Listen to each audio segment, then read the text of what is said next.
Prof? Nama penuh saya adalah nama Nani binti Draman. Prof berasal dari mana? Sebenarnya saya ni dilahirkan di Melaka tetapi membesar di Kuala Lumpur, specifically di Ampang. Prof merupakan graduan institut mana?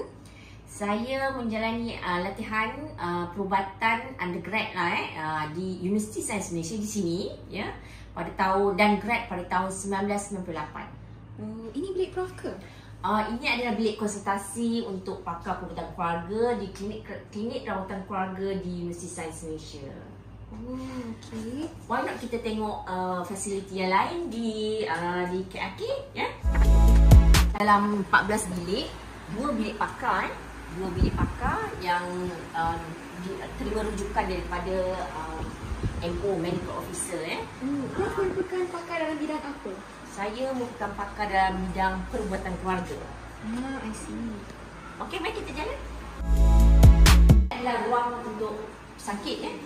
Sakit akan menunggu di sini sebelum berjumpa dengan doktor ya. Ini adalah salah satu bilik di mana saya punya medical officer ya melihat ataupun manage pesakit ya. Kebanyakannya di bilik ini sebabkan ruang yang kecil ya, jadi satu bilik akan berkongsi 2 orang doktor ya. So biasanya ada doktor juga, hari ini tak adalah mungkin tak cukup doktor, so akan seorang. This is our doctor, this is our assistant doctor lah yang di dalam bilik ini. Setiap bilik ada semualah facilities ni di KRK, Universiti Sains Malaysia. Sebenarnya saya tidak tahu saya mau menjadi apa. Saya rasa ramai untuk mempunyai masalah ini, betul tak? Betul. Jadi tapi kita rajin. Kita rajin dan kita rasa kita boleh jadi seseorang. Jadi kita just belajar dan berdoa dan follow the flow. You know, sometimes you ikut kawan you dan you rasa suitable aja ya. Saya tak pernah tahu pun dan percaya saya boleh jadi seorang doktor. Ya. Tapi bila orang kata boleh ya, mak bapak saya kata boleh, abang saya kata boleh, kawan-kawan kata boleh, jadi kita pun rasa boleh lah. Ya, dengan motivasi daripada sekitar menyebabkan saya berada di sini sekarang. Wow.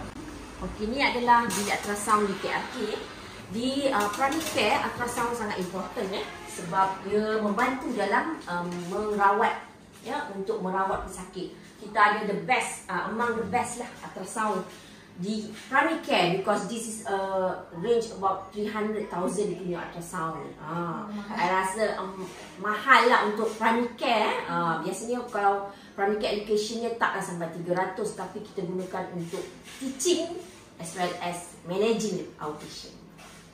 Good to hear that. Apakah satu perkara yang orang lain tidak tahu tentang anda? Mungkin orang tak tahu yang saya ni seorang yang macam mana ya, tegas kot ya. Kalau saya dengan student saya akan push mereka ya untuk buat benda yang kita suruh dia orang buat ya. Kalau kita tak ada pushing factor ni, mungkin dia orang akan buat tapi lambat ya. Sedangkan apa yang kita suruh dia orang buat ni adalah penting untuk mereka, untuk kebaikan mereka juga ya.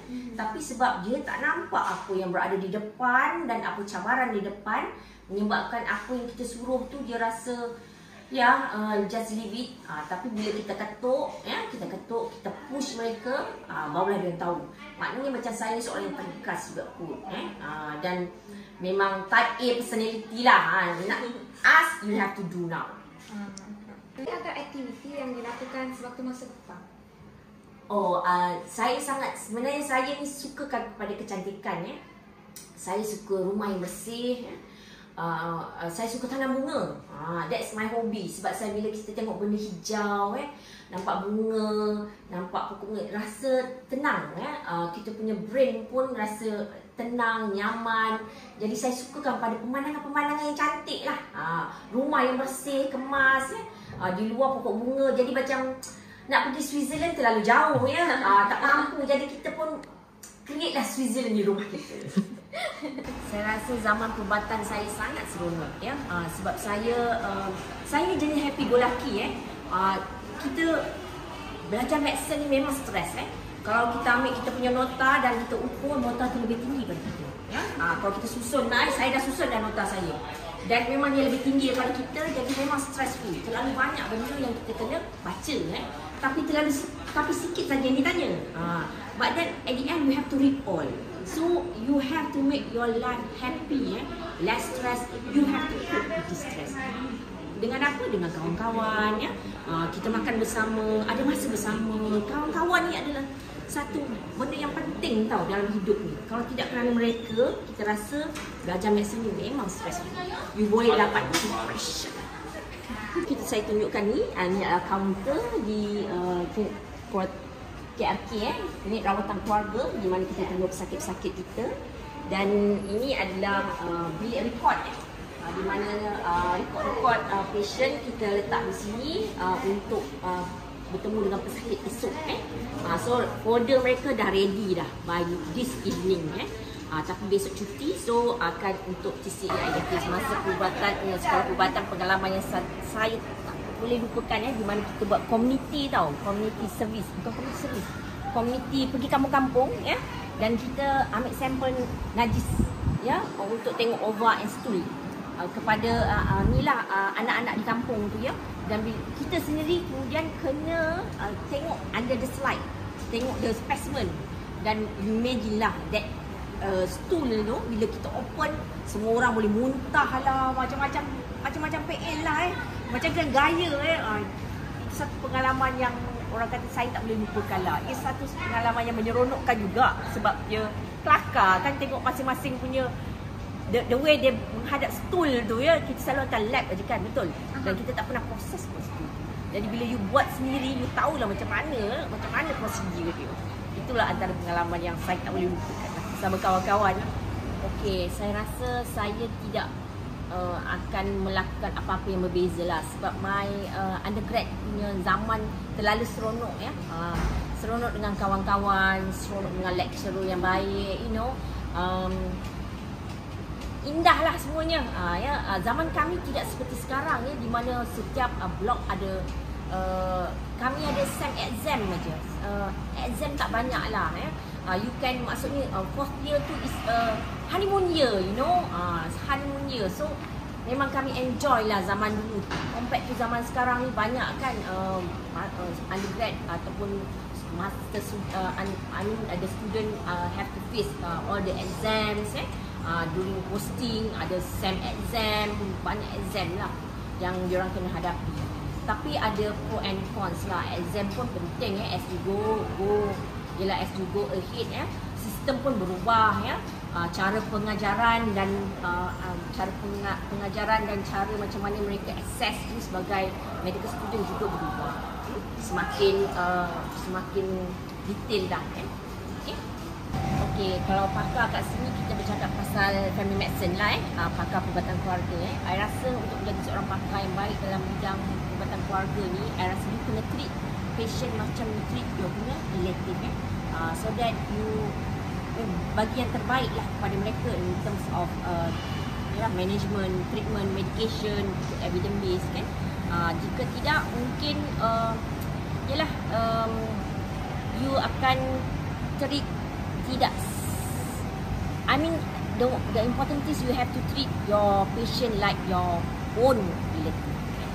Itu I rasa menjadi seorang pakar yang baik, campur dengan benda-benda lain lah, dari segi good pengetahuan, good knowledge, up to the evidence base, use your evidence base, good passion, good sabar, benda tu semua satu kumpulan yang bergabung dan ia akan menghasilkan seorang pakar yang baik.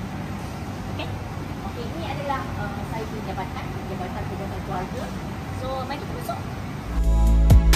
Okey, perubatan keluarga ni kalau untuk kepahaman secara untuk pelajar undergrad faham kan, ia basically kita merawat kes-kes yang common disease di primary care, macam batuk sesama, that's part our punya problem, and diabetes, hypertension, hyperlipidemia. Kita sebenarnya kita punya fungsi adalah untuk prevention, kita juga part of the prevention punya team, supaya kita elakkan kalau penyakit tu dah ada, kita elakkan komplikasi, jadi itu adalah peranan-peranan doktor di perubatan keluarga lah, untuk memantau memonitor pesakit-pesakit yang kita rawat supaya mereka kekal sihat ya.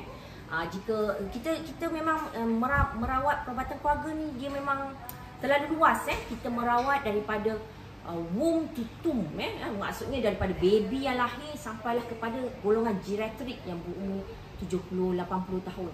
So there is a very wide range of patient yang kita cater. So nak cakap dalam satu word tu memang susah ya. You pergi klinik kesihatan dan you tahulah apa itu perubatan keluarga. Okey, kenapa saya memilih perubatan keluarga ni sebagai saya punya specialty? Sebenarnya saya tak pernah termimpi untuk jadi pakar perubatan keluarga. Tapi yang one thing yang saya tahu, saya suka je buat locum ya.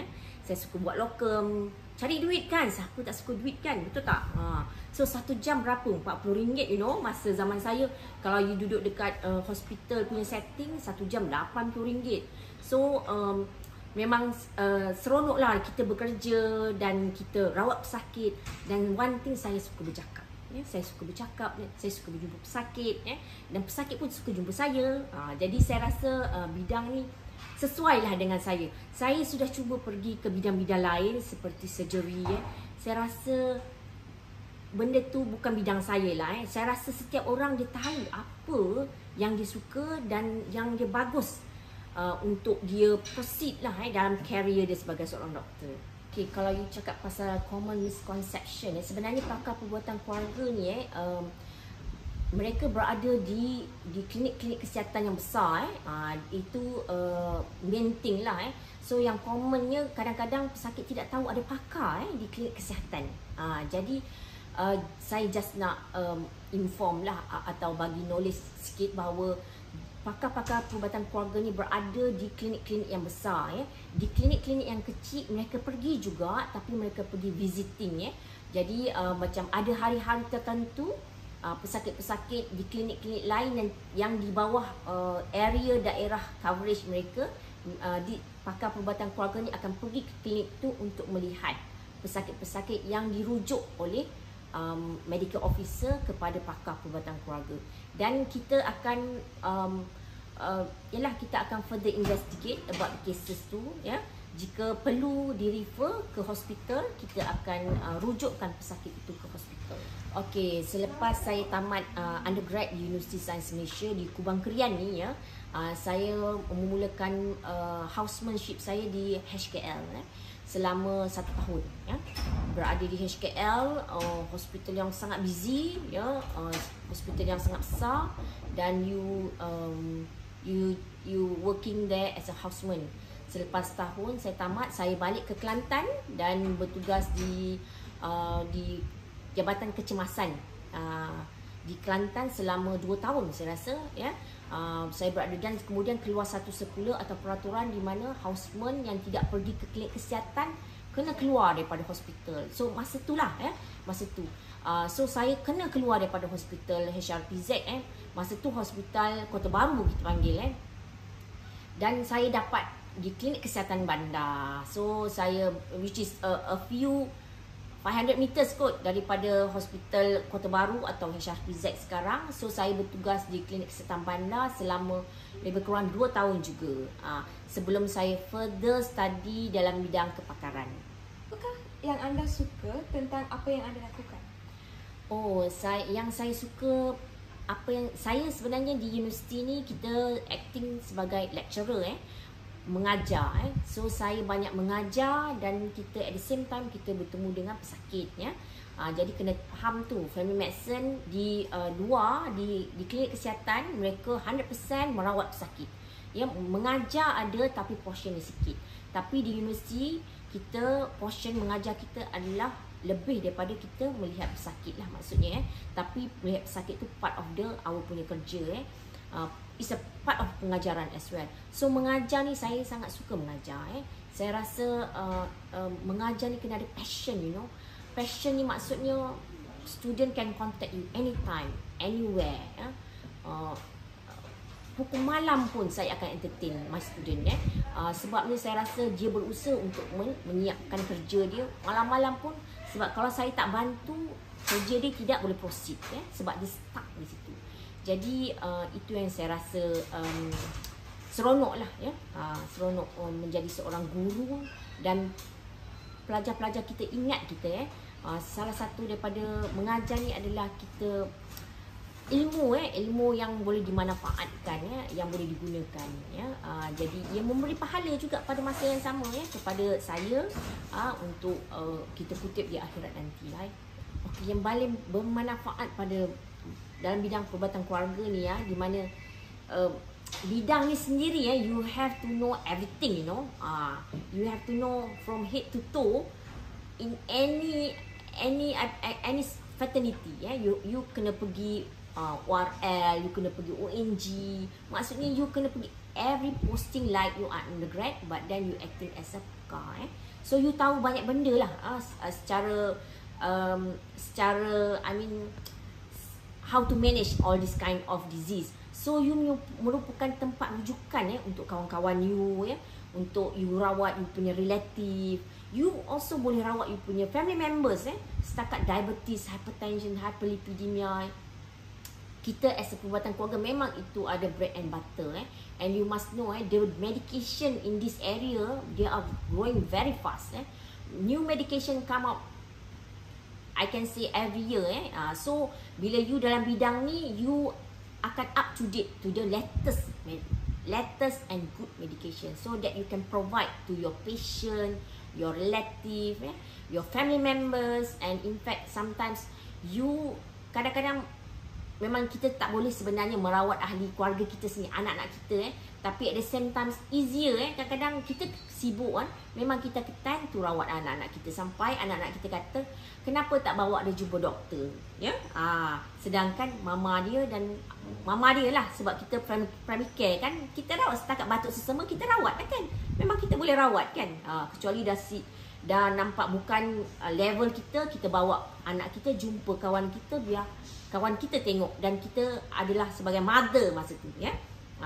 itulah I think the best thing about family medicine you are able to rawat banyak orang then because you have a lot of knowledge.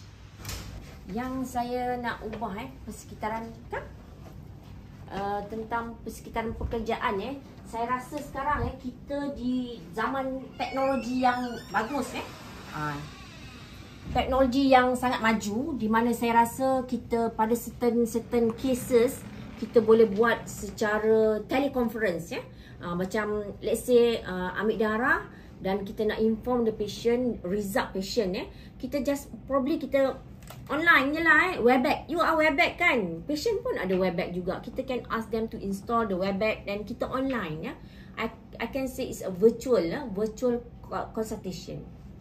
Itu that's lacking in USM lah, which is I hope in the future kita boleh create that environment. The virtual conference atau consultation ni dah ada dah di KKM tapi dia memerlukan budget, memerlukan cost sebab you need a computer, you need a network so probably I hope in the future kita boleh improve in that part untuk patient kita.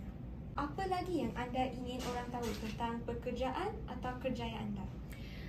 Ya, sebenarnya kalau misalnya kita bercakap pasal family medicine specialist ni ataupun orang tak nampak sangat sebab kita duduk di klinik kesihatan saja sometimes dia orang kata tapi sebenarnya peranan perubatan keluarga ni sangat luas kita merawat banyak kes yang biasa kita adalah frontliner sebenarnya frontliner yang melihat kes-kes ialah MO kita akan tengok jika dia tidak boleh settle dia akan consult pakar-pakar perubatan keluarga ni dan kita lah sort out perlu referral urgent atau semi urgent dan seterusnya kita juga merawat pesakit-pesakit HIV kita merawat TB, kita merawat hepatitis B, hepatitis C, kita merawat kanak-kanak, pregnancy. So memang kita dan at the same time kita juga membuat prevention punya program So peranan family medicine ni di klinik kesihatan sangat luas tapi di universiti kita kebanyakannya kita mengajar pelajar-pelajar kita masters untuk menjadi seorang pakar perubatan keluarga yang baik dan bersedia untuk berkhidmat kepada masyarakat. Itu adalah peranan kita di USM. Apakah jadual biasa anda di dalam dan di luar hospital? Okey, kalau cakap pasal jadual biasa, saya ada 5 orang anak. 5 orang anak. Tapi anak saya, sekarang ni kalau you tanya saya, anak saya yang the youngest form 1. The eldest 23 years old, dah kerja dah 23 tu. So in between tu memang dah besar-besar lah. Kalau di hospital, di universities, memang kita banyak teaching, vetting, meeting, attend bengkel. Jadual saya berubah-ubah setiap hari, ia tidak sama. Jadi saya tak pernah bosan dengan kerja saya. Bukannya kita menghadap benda yang sama setiap hari. Jadi dia memang variety of activities for me during the hospital. And petang, kalau kita ada klinik, kita akan pergi klinik, jumpa pesakit kita, jumpa master student kita, jumpa undergrad student kita teaching. Dan kita balik, balik rumah, role kita berubah, role kita berubah menjadi seorang ibu, isteri, kita have to manage our children kan, bagi dia orang makan, feed them well, solat semua.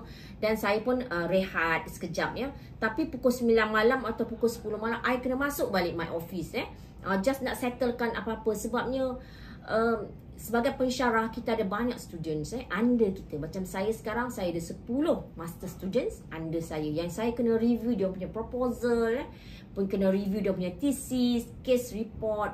So sometimes tak cukup untuk nak settlekan dia semasa waktu kerja. Jadi saya akan gunakan 2 jam lagi di rumah, 10, 11, 12 ke kan, ataupun 9, 10, 11 ke, untuk continue this cases. Jadi bila student saya call, saya pun tak ada masalah sebab saya memang tengah buat kerja. Jadi nak kata tugas, tapi kena ingat different people different cara dia. Setengah orang dia tidak mau bawa kerja bawa balik tak mau kerja di hospital atau di universiti, stop there dekat rumah, you totally dengan you punya family lah. Depends on you. Macam I tak kisah.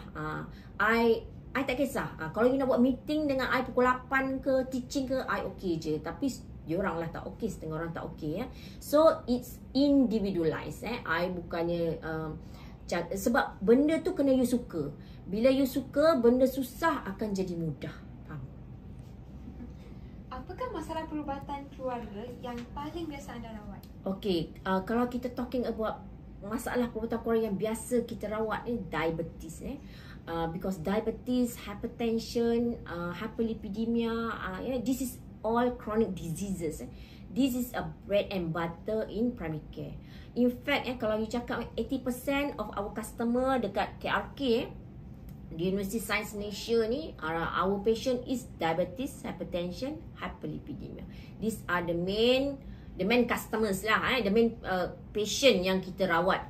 Kita mau rawat, monitor, kita adjust, kita educate, kita provide the medication, provide the information, teach them, educate them. And then this disease is never fall. The prevalence is keep increasing because of the environment. You tengoklah, obesity is increasing. Bila obesity is increasing, the disease also increasing. You suka makan McDonald? I rasa you suka kan? Bukan kes perubatan pertama anda? Okay, selepas saya habis undergrad tahun 1998, saya dipostkan ke ONG HKL. ONG HKL. So okay lah, ONG kan. ONG, I think kita masa undergrad kita pun dah dilengkapkan dengan ilmu-ilmu ONG. Jadi kes pertama kita mestilah kita mengkondak bayi di mana kadang-kadang masa tu barulah kita rasa rupanya kita ni seorang bidan yang menyambut baby lahir kat dunia ni itulah kes pertama. Tapi sebab that's why training kita semasa undergrad untuk menyambut bayi di labor room tu is very important. Jadi bila kita masuk aja houseman, kita memang boleh act as a doctor dah. Sambut bayi dengan tanpa rasa gerun, takut. Kita jadi pom-pom girl. Itu adalah antara pengalaman-pengalaman yang seronok lah itu kes pertama lah sebab posting di UNG. Apakah kes anda yang paling mencabar? Okey, kes paling mencabar saya bukanlah mencabar tapi mencabar jugalah, di mana saya masa tu training family medicine patient datang dengan gastrik gastrik. Saya punya assistant MA kata, doktor, patient ni gastrik, dia nak cocok omeprazole, standby dah omeprazole. Tapi saya cakap dengan MA saya tak pernah tengok lagi patient yang gastrik berpeluh, sejuk kaki tangan, pucat. This is not a gastric lah, saya kata. You kena buat, this is something else. Sepanjang saya berkhidmat daripada houseman, MO, masa tu training master saya tak pernah jumpa lagi. So bila kita jumpa kes-kes macam tu, we treat the worst which is heart attack lah So saya suruh terus buat ECG, which is the MA sebab dia burp, dia datang dengan so the MA ingat is a gastric case. So bila buat ECG is a full blown MI tapi patient tak complain pun chest pain dia complain of epigastric pain. That was challenging, which I have to decide nak bagi omeprazole ke ikut MA dah standby nak cocok ataupun I go for my gut, So that's the experience memang membantu kita So because of experience dan I learn from my seniors, if you confused, you uncertain, treat the worst. That's pengajaran yang paling bagus lah. Kan kes perubatan anda yang paling berjaya setakat ini? Kes perubatan yang paling berjaya setakat ini, okay, currently saya memang treat atau concentrate merawat sakit diabetes di klinik rawatan keluarga So untuk tahun 2023 ni kita ada GLP-1 GLP-1. So GLP-1 ni saya bagi kepada patient-patient saya yang uncontrolled diabetes Dan so GLP-1 ni sangat mahal Satu pen satu bulan RM500 bukan semua patient mampu beli. Tapi once you pakai you punya HbA1c turun, you punya berat pun turun. Bila patient gembira sampai dia kata tak pernah capai pun 7 HbA1c of 7, 8 dalam hidup dia, tapi menggunakan GLP-1 able to achieve this HbA1c is satu kegembiraan dan satu kejayaan lah Sebab bila HbA1c turun, diabetik turun, everything we turun lipid turun, gula turun, hypertension turun, berat turun. Siapa tak gembira? Pesakit gembira, doktor pun gembira. Siapakah inspirasi anda? Siapa inspirasi saya Okey, inspirasi saya, kita kadang-kadang kita tak boleh cakap pasal seorang Kadang-kadang orang ni kita suka because of dia punya cara bercakap, leadership dia So ada a few people lah kalau I want to mention I suka Prof Saiful our ex-dean USM. I juga suka juga sebagai role model Prof Harmi, Dekan Uniza, because the way they handle, cara dia, leadership dia passion dia sangat mengujakan lah sampai kita rasa kita pun patut menjadi role model lah pada kita bila kita menjadi seorang ketua juga. Okey, masa zaman saya dengan zaman sekarang berbeza Zaman saya lebih mudah lah sebab masa tu tak ramai lagi yang minat master bidang family medicine ni. Tapi zaman sekarang jika you mahu apply untuk bidang family medicine ni, you kena seat untuk medak di mana kita buat tapisan KKM dia ada syarat dia sendiri di mana seperti selepas 3 tahun bekerja bersama KKM, then you are able to apply for medak examination di mana you akan sit for the exam, which is SBA punya questions so you kena jadi, kita tak expect pun you pass tapi kalau you fail pun tak apa, tak badan kita rank you the first 100 yang dapat good ranking, kita call for interview because the seat tu around 80 to 90 seats saja for the total of family medicine punya slot untuk 6 universiti So dalam interview tu kita interview Melayu ya. Tengok the way you cakap, how your critical thinking, the way you carry your personality during the interview. So if you pass that interview, then you will sit for the you will call you for to enter the program, which is a 4 years program. First year dekat hospital, 100% hospital. So you have to on call, which is medical, pediatric, and ONG. So this department you have to on call. So kalau you tak pernah on call, you kena on call. Just bear je ya. You boleh sebab input from the medical, ONG dan pediatric ni sangat penting ya. Sebab bila you jumpa pesakit di primary care, you know what happened when they are in the hospital. So you can explain to the patient in a better way kan, rather than you agak-agak you tak sure ya. That's why the hospital setting punya program is important, that you have to go through during your first year master primary care, family medicine. Then second year you akan pergi small posting, macam you undergrad lah. You akan pergi ENT or ENT, you akan pergi mata, ophthalmo, you akan pergi radiology, you akan pergi dermatology ya. The small posting. I think dalam 10 atau 8 posting lah that you have go through for the second year. Then the third year you go to primary care for 3 months. You do elective, then you start doing research as well. And masa 4th year is 100% dekat primary care, which is we will allocate you to the klinik kesihatan under the guidance of family medicine specialist yang ada di KKM di klinik kesihatan tersebut. So this 4 years punya training atau program, you have 3 exit. During the first year and of first year, exit 1 you have to pass. You have to pass the clinical as well as you have to pass the theory first. If you pass the theory, then you can proceed to the clinical.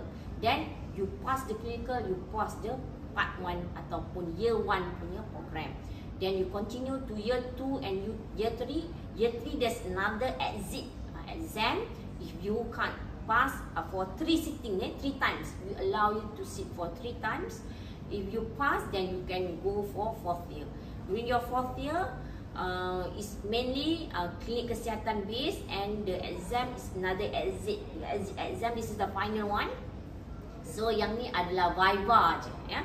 Viva on 60 cases that you see during your working adalah ada period yang kita allow so we will viva you on that cases. Why you choose this medication, why you do this, why you do that So this is 4 years punya training. Okay, jika kita cakap pasal perkembangan terbesar bidang perubatan keluarga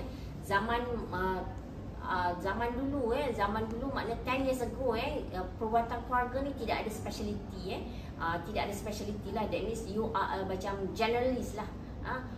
You cannot consider you are endocrine, you are cardiologist, no there is no such thing in primary care punya paternity lah. But then now because bilangan perubatan keluarga semakin bertambah, so KKM dah start adakan bidang sub-interest or sub-speciality under KKM seperti adolescent, addiction, mental health.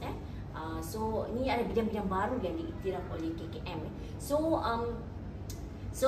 disebabkan benda ni baru, jadi my junior ataupun my bukan junior my students who are yang dah grad and then specialist, they have this opportunity to further their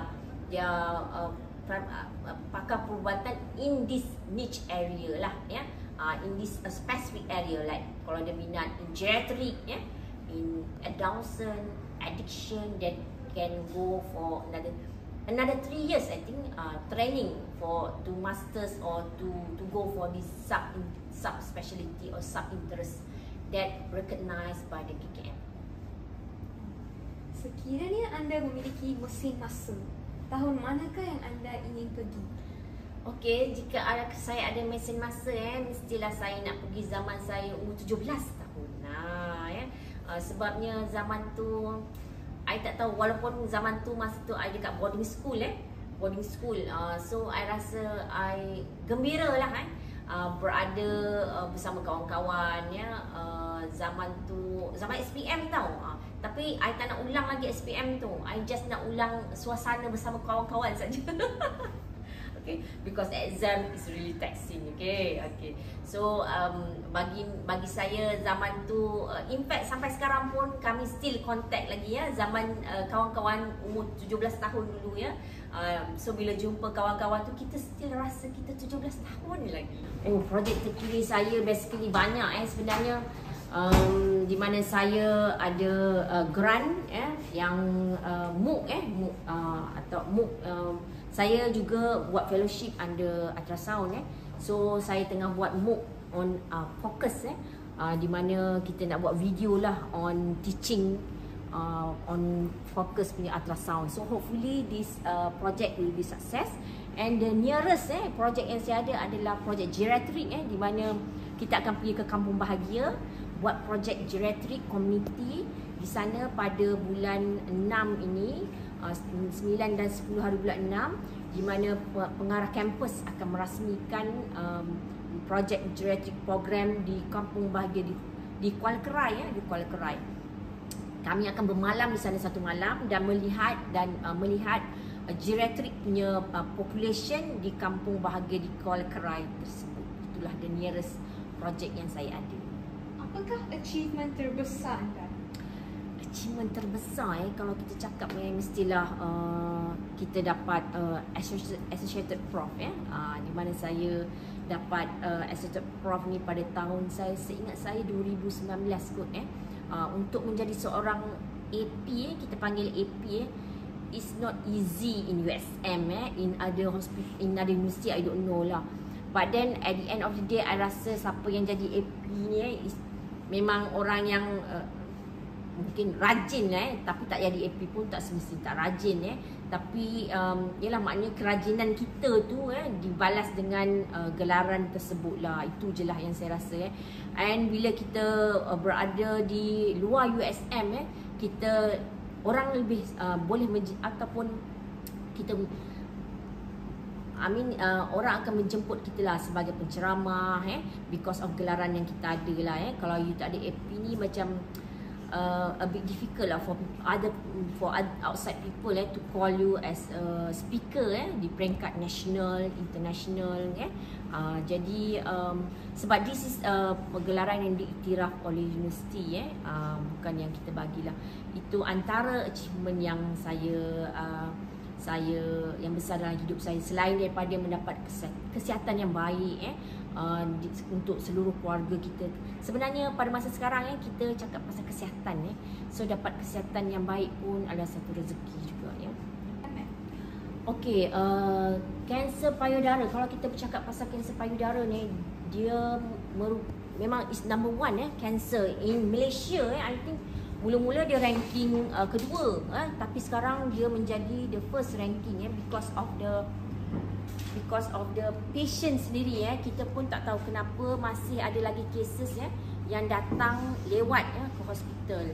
So apa peranan family medicine atau primary care adalah melakukan screening screening. Kita advise pesakit ataupun kita punya relative sendiri atau diri sendiri melakukan pemeriksaan payudara sendiri dia mudah sangat dilakukan. Kita ajar teknik dia, so you boleh check sendiri sama ada you jumpa apa-apa ketulan dan datang segera untuk mendapatkan rawatan Selain daripada itu, kita juga offer mammogram kepada pesakit yang memang macam umur 50 tahun kita advise untuk menjalani screening mammogram sebab kanser payudara ni kalau kita kalau kita detect di awal, ia boleh dirawat boleh dirawat dengan good prognosis, with good prognosis and good survival rate. Jadi I nak cerita kanser payudara ni memang kalau kita nak cerita satu hari tak cukup sebab tapi apa yang berlaku sekarang, sakit dia kata jumpa ketulan tak sakit itulah yang bahaya tak sakit dan tak memerlukan rawatan. So That's the wrong conception. So tak sakit biarlah sebab dia tak kacau kita. Bila sakit pun kacau. Masa tu dah terlalu lambat dah merebak, dah sukar untuk dirawat lah. Okay, kalau ibu cakap mengenai kejayaan pada masa sekarang sebagai because saya ni sebagai pensyarah perubatan keluarga di Universiti Sains Malaysia, kejayaan bagi saya bila saya berjaya menerbitkan sesuatu penerbitan berjaya menerbitkan paper-paper student saya ke jurnal-jurnal yang diiktiraf oleh USM seperti Scopus, MySite, Q1, Q2 itulah kejayaan lah yang saya boleh. Orang kata bila your paper has been accepted I rasa nak pergi Gloria Jeans, minum kopi, relax and celebrate and reward yourself. That's a kejayaan for me lah. But how about your favourite quote? My favourite quote okay. This I boleh nak kata benda kalau you nak dapatkan sesuatu tu bukan mudah you kena usaha dan untuk dapatkan sesuatu tu pun bukan mudah juga. Banyak rintangannya rintangan-rintangan yang you kena hadapi, tapi sabar je. Go ahead. Redah dan reda then you will get. Puan, nasihat yang anda tidak akan lupa. Okey, nasihat yang saya tak akan lupa pada 5 tahun dulu 5 tahun dulu kawan saya ada nasihatkan saya. Dia kata, Nani, you a doctor, your husband is a doctor, your anak tidak akan dapat PTPTN so start saving from now. Masa tu boy kata, iya ke? Masa tu 5 tahun dulu kita tak tahu what happen 5 tahun akan datang. So I pun start saving daripada 5 tahun yang lepas. Dan betul apa yang dia kata. In fact kalau kita ambil education punya, insurance education pun still tak cukup nak membiayai kos-kos yang sekarang dalam 100,000 at least you kena ada 100,000 untuk each of your kids lah for their education so because I start menyimpan 5 tahun dulu bukanlah menyimpan sangatlah, tapi beringatlah kan bahawa kita tak akan dapat PTPTN. Jangan berharap pada pinjaman dan kita kena start saving. So bila anak kita nak pursue study di private pun kita still ada saving untuk diorang dan memang betul pun anak I pun ambil ACCA which is not covered in IPTA. Dia ada IPTS, ada di IPTA, tapi kita bila kita ada saving kita berhak ataupun boleh memilih institut yang terbaik lah untuk anak kita belajar so itulah nasihat yang sangat berguna 5 tahun dulu. Prof, apakah matlamat atau impian anda untuk masa hadapan? Okey, matlamat dan impian saya. Sekarang saya umur 50 Saya ada 10 tahun lagi untuk bekerja So dalam masa 10 tahun ni macam-macam boleh berlaku Saya just berharap saya boleh complete my 10 years of service dan pencen dengan bahagia orang kata So apa yang saya harapkan sekarang, saya rasa money tu dah jadi not priority dah kesihatan is a priority. So kita nak maintainkan kesihatan kita sebab bila kita umur 50, masa ni lah peak of everything diabetes start coming hypertension, all the cancer so you have to maintain your health at the maximum level by jaga your diet, exercise, maintain your body weight at the your BMI level lah supaya kita boleh elakkan all this penyakit bila kita sakit duit banyak ada pun tak guna jadi kesihatan itulah bagi saya yang utama jika you sihat, ahli keluarga yang lain pun akan sihat sebab you adalah mother kalau mak ni sakit semua orang akan terasa sakitnya anak-anak, suami the whole unit of the family tu akan affected. Jadi kesihatan is nombor 1. Okey, saya bukan saja nak bagi nasihat kadang-kadang saya tanya undergrad student yang tengah masa kita tengah buat klinikal siapa yang berminat untuk join family medicine so kalau berminat you can go, you have to determine what you want to be sebab kita ada peluang untuk menjadi pakar jadi grad lah buat ni. You boleh jadi apa-apa kepakaran pun as long as you minat. Nombor 1 is minat sebab jika you minat taufan yang datang ke, tahu yang datang, you boleh handle. Sebab you minat. Tapi kalau you tak minat kerana paksaan, kerana ikut kawan ke apa ke, benda tu semua akan shake your punya decision untuk meneruskan program tu tidak. Seperti yang saya cakap tadi, program ni sangat bagus kalau you berminat, dan in fact program family medicine ni among yang the highest application by the medical officers. Kadang-kadang kita dapat sampai 400, kita nak dalam 80 aja. So 400 punya permintaan, they seek for the medak, then we cannot take 400. So but then you have to prepare. You have to pay medak for about 900 ringgit per entry, untuk see the exam to be called for the top 100, and then they call you for the interview. So please, kalau you nak join family medicine atau any fraternity, be prepared. Baca CPG, treat your patient by evidence based. For example, diabetic, you start ACE, that's evidence based. You bukan start simply other medication. So CPG, because the questions semua are a practical part, So kalau you boleh jawab soalan kita dan rank within this 100, top 100, we will call you for it. The chances for you to get into the program will be higher. But then itulah, kita sometimes kita cannot accommodate too many people. So therefore they develop this another parallel pathway. That one you have to pay on your own. It's about 80k, 60 to 80k over 4 years punya program. But then that is a parallel that you have to pay on your own. But then the good news now, JPA start to give pinjaman atau loan juga, atau beasiswa to those who apply for parallel program, so that it won't burden to the student. So that's it. Kalau you nak join, I wish you best of luck. I think family medicine ni dia a variety of disease. You won't get bored. You can treat your family members, you can treat your relative, because the common problems is always in a primary care punya problem. Thank you, Prof. Bye bye.